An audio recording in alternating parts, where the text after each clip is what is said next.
ఉద్యోగుల pension scheme కింద అధిక పెన్షన్ చెల్లింపుల విషయంలో గత కొంతకాలంగా సాగుతున్న ఆందోళనకు కేంద్ర ప్రభుత్వంతో పాటు ఈపీఎఫ్ఓ తెరదించిందని భావించవచ్చు. అధిక పెన్షన్ అమలు చేస్తే ప్రభుత్వ ఖజానాపై సుమారు 10 లక్షల కోట్ల వరకు ఊహించని భారం పడుతుందని గతంలో ప్రచారం జరిగినప్పటికీ ఇప్పటి అంచనాలు వాటిని కొట్టిపడేశాయి అని చెప్పవచ్చు.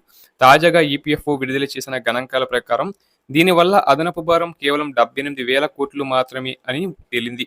అధిక పెన్షన్ కోసం దాదాపు 17 లక్షల మంది దరఖాస్తు చేసుకున్న నేపథ్యంలో డబ్బుల కొరత ఏర్పడవచ్చని కేంద్రం ఆందోళన చెందినప్పటికీ సుప్రీంకోర్టు ప్రత్యేకమైన ఆదేశాల మేరకు అధిక పెన్షన్ చెల్లించాల్సి వస్తే ఈపీఎఫ్ఓ నిధి పూర్తిగా ఖాళీ అవుతుందని కొన్ని ఆర్థిక వర్గాలు భావించాయి.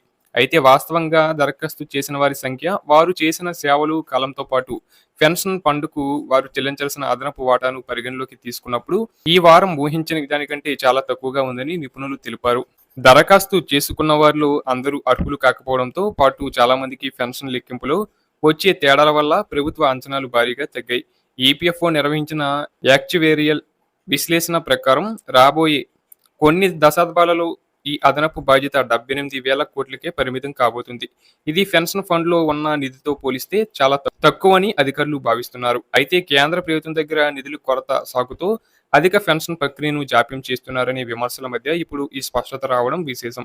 అధిక పెన్షన్ ఎంచుకున్న వారు తమ పాత బకాయిలను వడ్డీతో పాటు తిరిగి చెల్లించాల్సి ఉంటుంది.